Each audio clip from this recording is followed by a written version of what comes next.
Welcome to the How Guide. Number 1. The question: have you ever stood in a store, staring at two versions of the exact same product, wondering why one costs $10 and the other costs $100? A cheap blender and an expensive blender both blend. A cheap phone and an expensive phone both make calls. So what exactly are you paying for when you choose the expensive version? Is it quality? Is it marketing? Today, we're breaking down the real difference between cheap and expensive, and what actually changes when you spend more. Number 2. Materials. Let's start with the most obvious answer: materials. Cheap products almost always use cheaper materials to keep costs down. A budget frying pan might use thin aluminum that warps under high heat, while an expensive pan uses layered stainless steel that distributes heat evenly and lasts for decades. A cheap pair of shoes might use synthetic materials that crack within months, while an expensive pair uses full-grain leather that molds to your foot and improves with age. The material isn't just about how something looks on day 1. It's about how it performs on day 1000. And that's the first hidden truth about price. You're not just paying for the object. You're paying for how long that object will still be useful. Number 3. Manufacturing precision. But materials are only part of the story. The second major difference is manufacturing precision. When a company builds a cheap product, it prioritizes speed and volume. Machines run fast, tolerances are loose, and small imperfections are acceptable. When a company builds an expensive product, every component is measured, tested, and refined. A watch that costs $50 keeps time reasonably well. A watch that costs $5,000 is assembled by hand and calibrated to lose only seconds a month. The gap in price often reflects a gap in obsession. Number 4. Research and development. Then there's research and development. Before a premium product ever reaches a shelf, companies spend years testing prototypes, running consumer studies, and eliminating flaws that cheaper competitors ignore. A high-end mattress isn't just foam in a box. It's the result of pressure mapping studies and years of adjusting how firm or soft a surface needs to be. A cheap mattress solves the basic problem: something to lie on. The expensive one tries to solve a harder problem: how to help you sleep better for the next 10 years. Number 5. The cost of failure. Now let's talk about the cost of failure. Cheap products often cut corners in quality control, meaning a small percentage will fail early. Companies selling budget items build that failure rate into their business model, since it's cheaper to replace unhappy customers than invest in perfect manufacturing. Expensive products are built with an assumption of near-zero failure because premium brands protect their reputation fiercely. Number 6. Supply chain.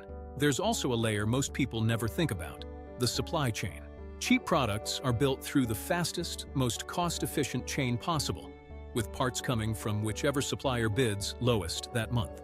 Quality can quietly shift from batch to batch. Expensive products lock in long-term relationships with the same trusted suppliers for years because consistency matters more than saving a few cents per unit. This is why cheap products can feel inconsistent, while expensive ones tend to feel the same every time you buy them.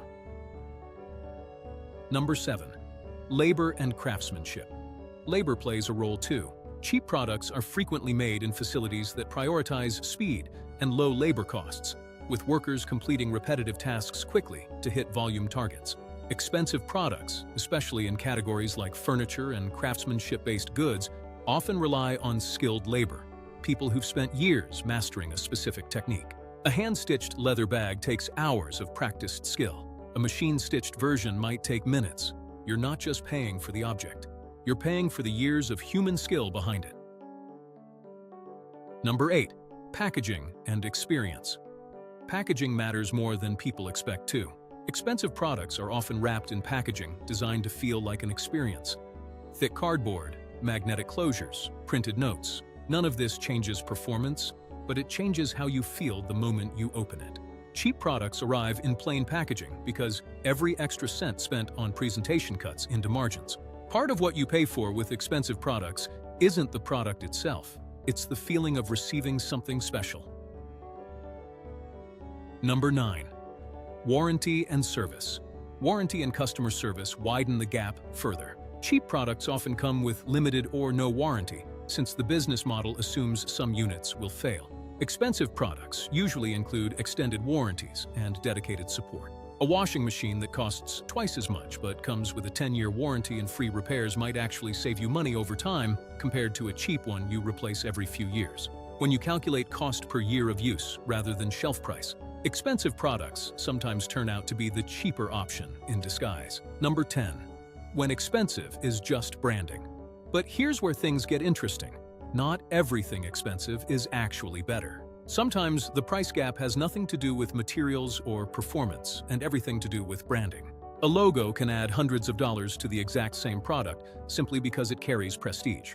Two jackets can be made in the same factory using the same fabric, and one costs $30 while the other costs $300, purely because of the name on the tag.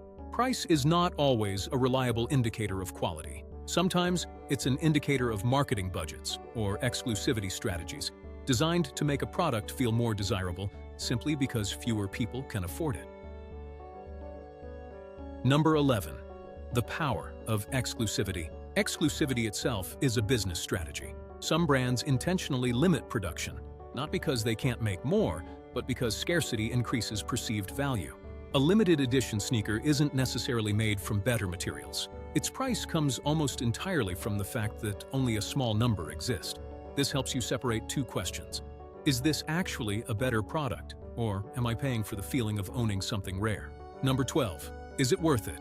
So how do you know when spending more is worth it? Ask what you're really buying. If you're buying durability or long-term performance, spending more often makes sense because you're paying for fewer replacements down the line. If you're buying a status symbol, be honest about whether that symbol is worth the extra cost, because the physical difference might be smaller than you think. Number 13. Cost per use. One helpful method is calculating cost per use. Divide the price by how many times you'll realistically use the item over its lifetime. A $100 pair of shoes worn 300 times costs about 33 cents per wear. A $20 pair that falls apart after 20 wears costs a full dollar per wear. Suddenly, the cheap option is the more expensive one. It's not about the number on the price tag. It's about the value delivered over time. Number 14. The price-quality illusion. There's also a psychological trick worth knowing. Our brains associate higher price with higher quality, even when that's untrue. Studies show that people given two identical products, but told one costs more, often report the pricier one feels or performs better, even though nothing changed.